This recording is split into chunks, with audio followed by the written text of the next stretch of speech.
give you the treasures and riches stored in secret places. Gandang buhay mga katiyats, welcome back sa ating treasure marker analysis at shoutout muna sa ating mga katiyats sa buong Pilipinas, Luzon, Visayas at Mindanao. At sa iyo na bago pa lamang, huwag kalimutan mag-subscribe sa ating channel para palagi kayong updated kung meron tayong bagong uploads. Alright, so eto, walang kaduda-duda, marker na ito ay man-made. Ito yung kanyang pinaka-marker, rectangular hole na parang maliit na gold bar. Ito yung padala ng ating ka-TH na picture at bigyan natin ng partial analysis. Okay, meron tayong dalawang dito, anggulo. Ito yung una at merong pangalawa dito. Ito ang likod. Kung ito ang pagbasihan natin, itong unang picture, ay makikita natin na pointed ang dulo ng bato. Parang meron nga siyang, ayan, nagaganyan, no? Parang ulo din siya, nagaganyan, no? Parang ulo ng pagong. And then sa likod nito ay merong nakaumbok, nagaganyan, no? And then meron parang man-made din dito na butas. At saka ito. At tingnan natin ang likuran kapag nakaharap siya sa likod. Kung nasa likod ka, ito yan. Meron pala siyang yung parang litrang C, and then hindi nasa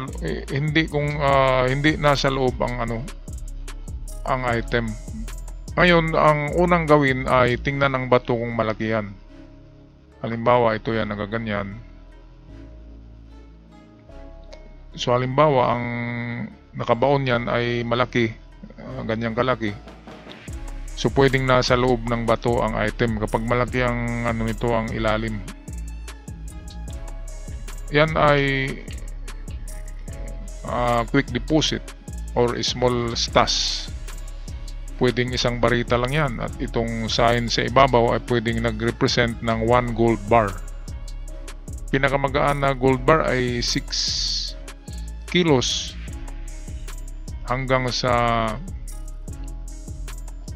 yung mga regular nga 6 kilos to 20 kilos. Mga regular na gold bars yan na laki ng Yamashita Treasures. At merong mga exceptional na gold bars, yung malalaki na talaga, nasa 70 kilos. 70 kilos ang bawat isa, napakalaki nun. Pero bihira lang yun, minsan lang. Okay, so halimbawa kung ang bato ay nakabaon yan at malaki sa ilalim ng lupa, so pwedeng nasa loob ang item. Okay, ang ibig sabihin niyang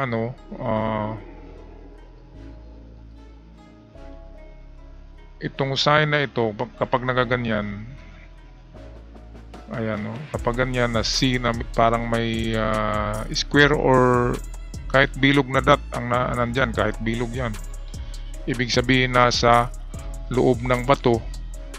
Halimbawa,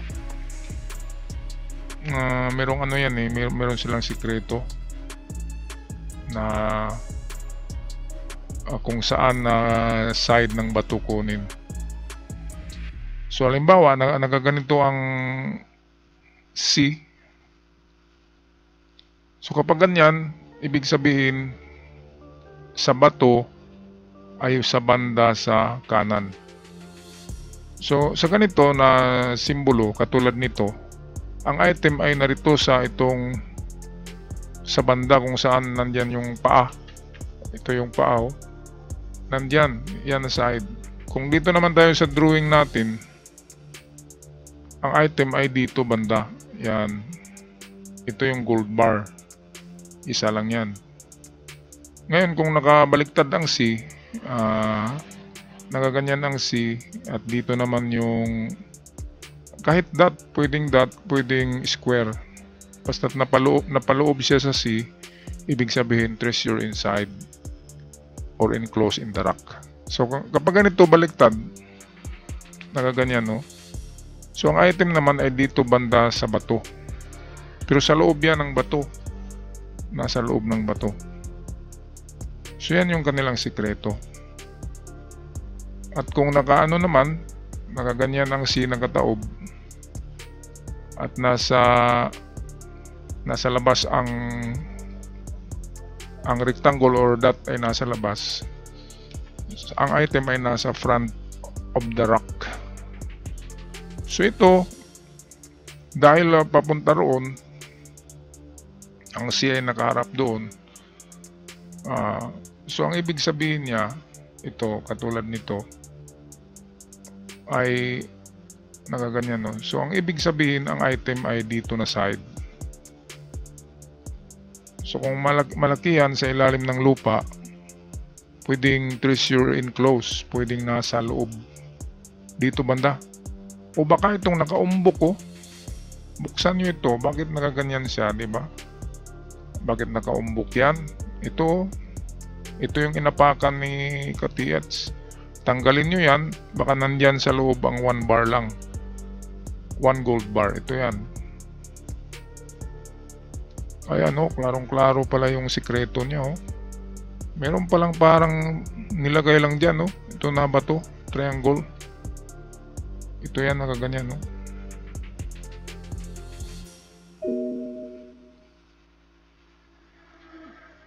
Okay, so yan ang ating unang analysis. Nasa loob ng bato, sa banda kung saan nakaharap itong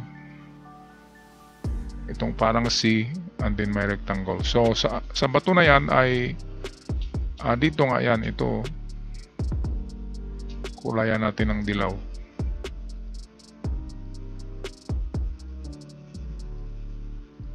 So ito yan, ito.